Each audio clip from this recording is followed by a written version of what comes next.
Bonjour à tous, bienvenue sur Fan de Couteau. Aujourd'hui, je vous présente de nouveautés signées CJRB.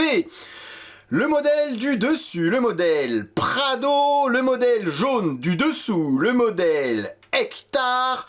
Alors, autant il y a des marques en ce moment qui se reposent un petit peu, qui sont en latence, qui dorment ou qui s'endorment, autant il y a des marques qui se bougent, et CJRB fait bel et bien partie des marques qui se bougent. Vous avez un tout nouveau, encore plus nouveau que ces deux-là, qui est le modèle Pyrite Bowie de toute beauté, que vous verrez très prochainement sur la chaîne. Je dis ça, je dis rien. Ici deux modèles que je mets en une seule vidéo, puisque c'est deux modèles finalement qu'on peut rapprocher de par l'acier utilisé, de par la matière du manche, puisqu'on est sur du G10, même si c'est pas la même couleur. Surtout par rapport au crossbar lock, ce système de blocage qui s'apparente à un Axis lock. Alors, je fais un petit sondage. Vous êtes plutôt team crossbar lock ou team button lock?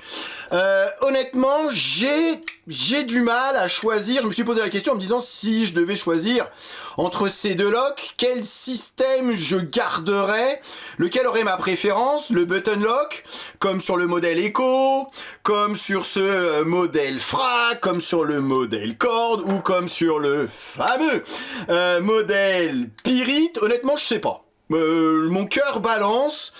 Pour le côté fun, j'aime bien button lock. Pour le côté un peu robustesse, solidité, j'aime bien l'idée d'avoir un crossbar lock. Tout dépend encore une fois de ce qu'on veut faire avec son couteau. Si c'est pour s'amuser devant la télé à ouvrir son couteau, c'est sûr que le button lock, je trouve que c'est peut-être un petit peu plus fidget friendly, un petit peu plus marrant à utiliser. Après, si c'est pour une utilisation, voilà, c'est pour vraiment utiliser son couteau en mode bourrin, en mode attaque, en mode robustesse, costaud, certainement je choisirais un crossbar lock. Donc je vous pose la question, voilà, petit sondage, vous me le mettrez dans les commentaires. Team button lock ou team Axis lock ou team crossbar lock. Curieux en tout cas d'avoir un petit aperçu de vos réponses.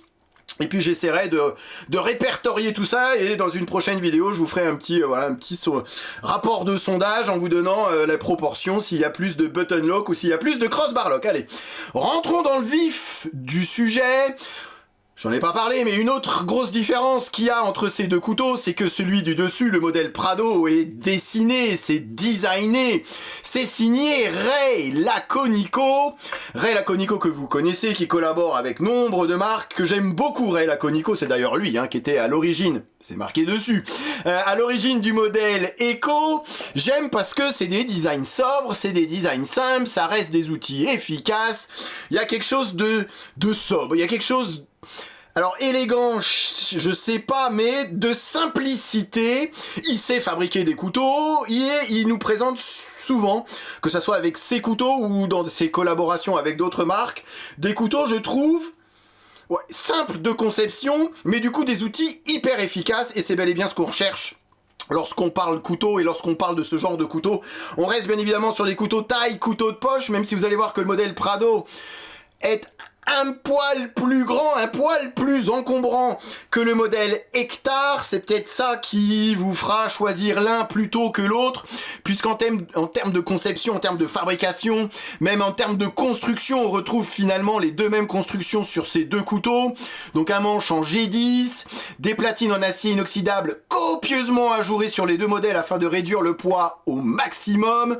Ici on retrouve ce fameux ARRPM9, acier issu de la métallurgie des poudres. Je l'ai souvent dit, mais c'est peut-être le moins bon acier de l'espace qui existe, mais il n'empêche qu'on reste sur un acier issu de la métallurgie des poudres, et c'est un excellent acier dans cette gamme de prix. C'est sans doute d'ailleurs l'un des meilleurs aciers lorsqu'on parle de couteaux entrée de gamme, moyenne gamme. Vous allez voir que même niveau tarif, honnêtement, je trouve en tout cas que ça vaut largement le coup.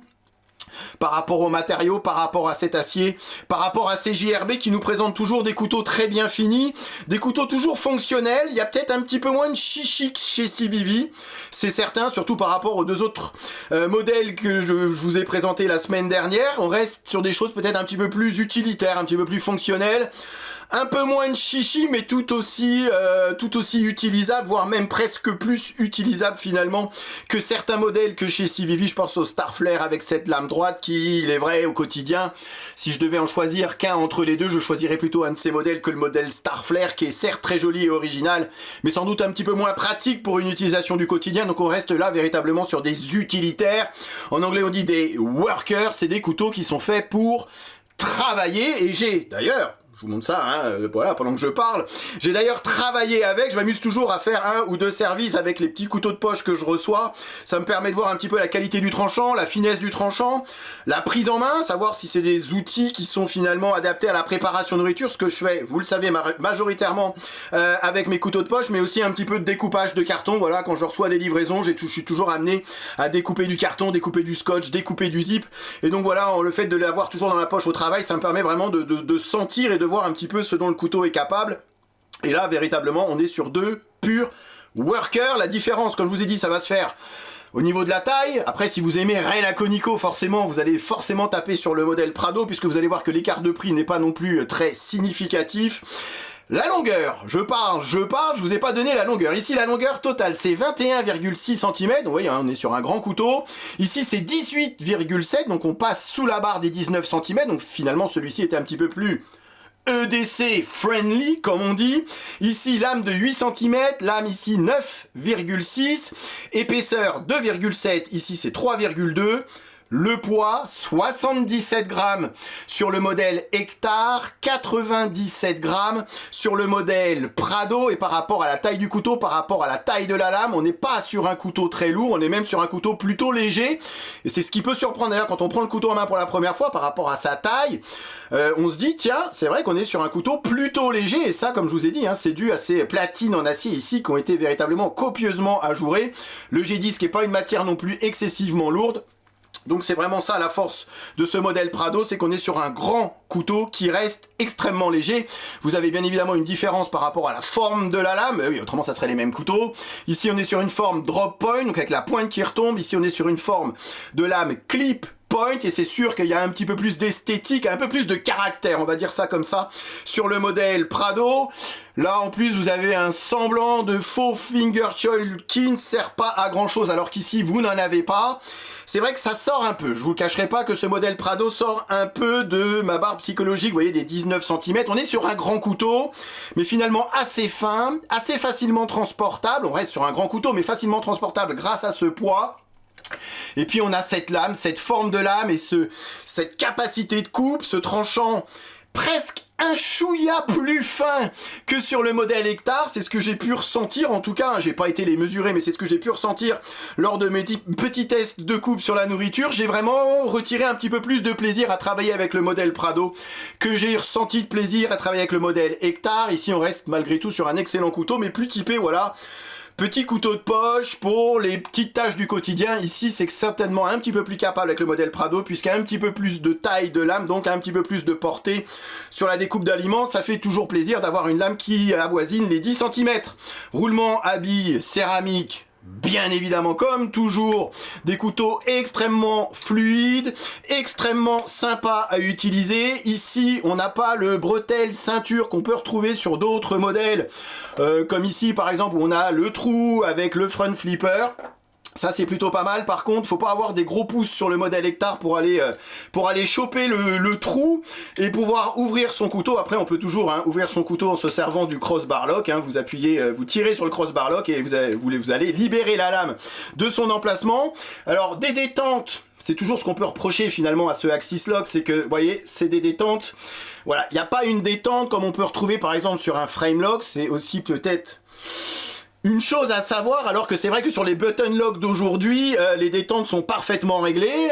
Je vous dis, moi, mon cœur balance, crossbar lock, button lock, il y a un peu des avantages et des inconvénients sur chacun de ces locks. Donc vraiment curieux de savoir, d'avoir un peu votre avis sur ce sujet. Donc, crossbar lock sur les deux, extrêmement fluide, bien évidemment. Ici, comme on a un peu plus de lame, la lame redescend, on a l'impression, en tout cas, un petit peu plus rapidement. Ici, c'est quand même plus facile sur le modèle Prado d'aller choper l'encoche, puisqu'on a ici la plaquette et les platines qui sont parfaitement bien découpées. Ici, on a juste ce petit retour, vous voyez, qui gêne un petit peu pour aller choper le trou.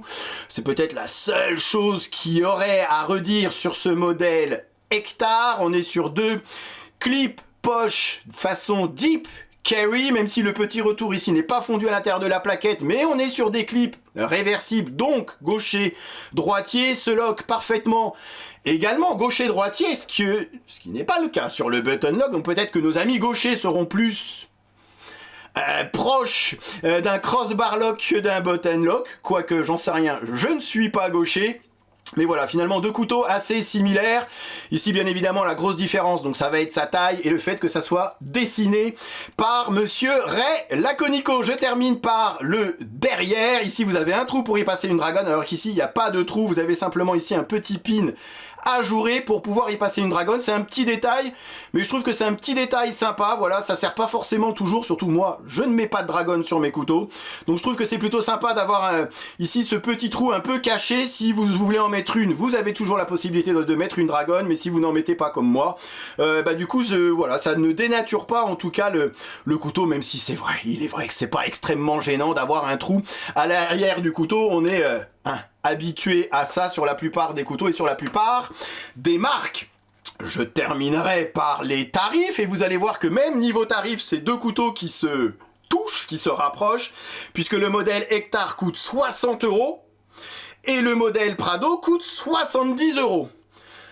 Honnêtement, par rapport à la qualité du couteau, par rapport à cette marque CJRB, encore une fois, qui nous propose toujours des couteaux extrêmement bien finis, par rapport à la qualité de cet acier ARRPM9 issu de la métallurgie des Poutres quand même, un couteau à 60 ou 70 €, honnêtement, si vous êtes plutôt orienté utilitaire, couteau de travail, on n'est pas sur un couteau de vitrine, couteau qui sert, couteau que, voilà, vous pouvez leur en mettre dans la tronche, à ces couteaux.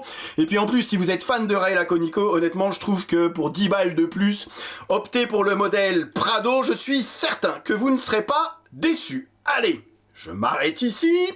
Je vous remercie d'avoir regardé cette vidéo. Comme d'habitude, je vous laisse tous les liens nécessaires dans la barre de description. Et je vous dis à très bientôt sur Fan de Couteaux, salut. Présentation, comparaison avec d'autres modèles et test de coupe en fin de vidéo comme d'habitude. Ok, allez, voyons voir ce que ça donne. Rasoir. Encore une fois, les goûts et les couleurs. C'est simple et efficace. Je suis faible, j'achète. Il n'y en aura pas pour tout le monde.